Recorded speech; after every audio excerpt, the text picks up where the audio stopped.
our underbar blender station. First off, the overall dimensions. We have a length of 12 inches,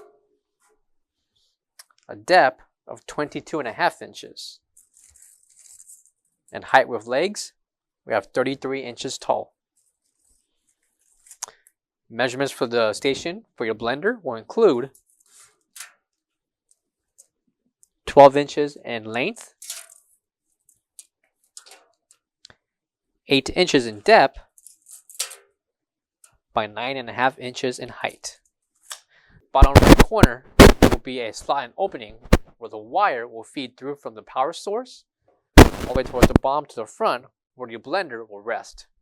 So when you put your blender right here, the slot and opening, the wire will feed through, connected to that power source.